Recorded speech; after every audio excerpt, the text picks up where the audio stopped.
This is StoryRobot. Welcome to r/entitled parents. Our story of today is, entitled Aunt claims we have a poltergeist rather than admit that her kid destroyed my things. So, the story requires some background. My aunt, the entitled aunt in question, who all just refer to as K, has 3 sons, who were 1, 5, and 8 C at the time of this story. The younger 2 don't play much of a part in this story.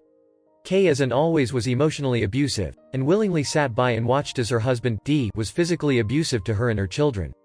Over the course of about 15 years she was on and off with D and always said she was going to leave him but never did, and always went back in the end. Almost every single time she left, she always came crawling back to my mother and father seeking salvation, and they always begrudgingly welcomed her back. When this story takes place, K had once again left D, promising that she was leaving for the final time, and my family took her and her boys in. Things were off to a bad start immediately, and there were multiple events leading up to the poltergeist fiasco. The first event happened when I went into the restroom and saw that an expensive lipstick of mine was smeared over the mirror and sink, and the actual tube was destroyed. I am by no means a beauty guru or anything like that. However, I think I'm pretty decent at make and have a small collection. I tend to buy pretty cheap products, but I have a few choice things that are relatively pricey, and all of which have been gifts. The lipstick in question was about $50 and had been a gift from a deceased friend, and it was honestly a bit sentimental. I completely understand that kids will be kids, and stuff like this is bound to happen, so I think when stuff like this happens, what you should do is sit down your kid and tell them that stuff like that isn't okay, right?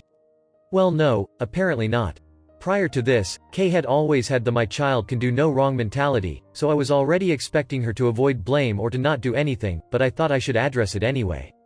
I went and told her that one of her kids had destroyed an expensive lipstick of mine, and that, though I know kids will be kids, I'd appreciate it if she had a word with them about not touching my things.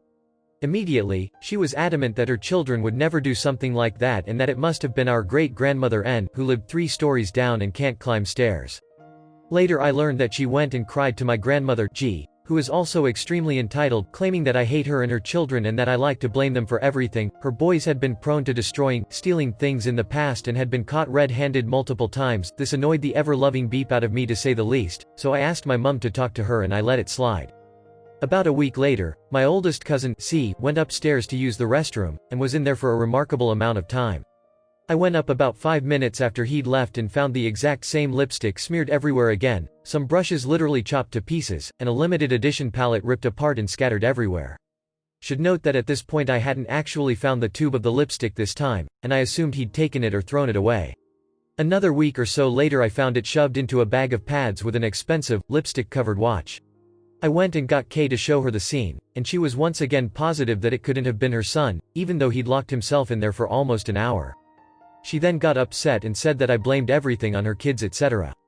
And that it was probably N before going and crying in her room, literally left all 3 children alone downstairs and expected us to watch them.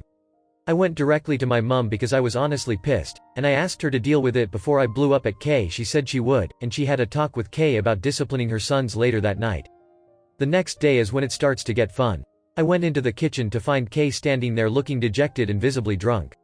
She sighed and said, "I'm sorry about your makeup, but it honestly wasn't C." She then went on about how he hadn't left her side all day that day, which everyone knew was false, and then looked me dead in the eyes and said, "I think we have a poltergeist, and I think it's targeting C for some reason."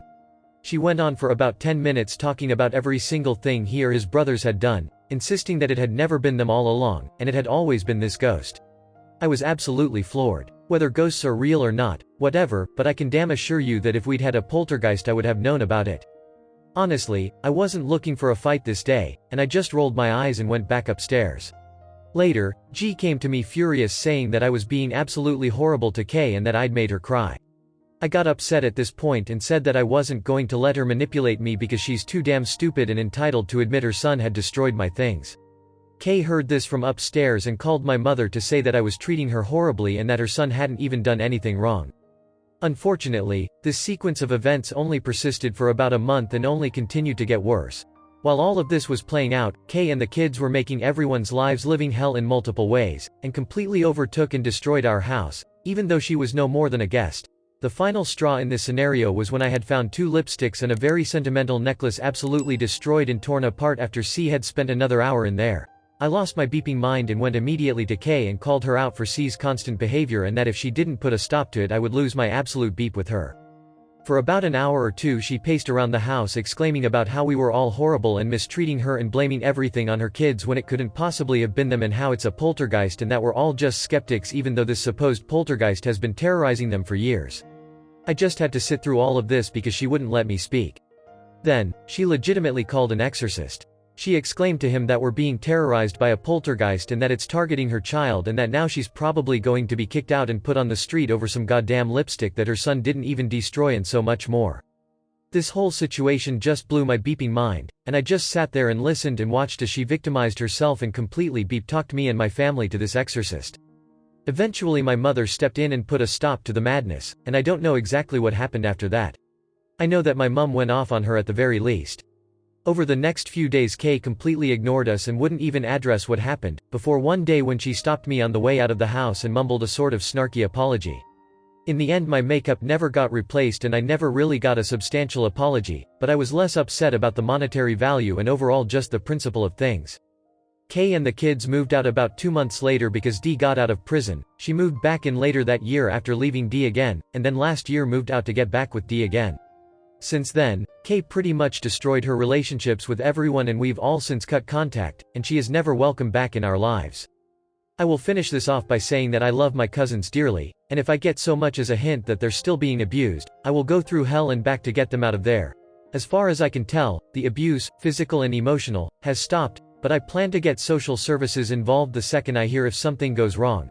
I don't blame my cousins for anything, and at the end of the day they're still just kids with shitty beeping parents, and honestly, they're good kids and I wish I could have been there for them more. I have a myriad of entitled parent stories revolving around my aunt besides this one, and maybe I'll tell them in the future as well.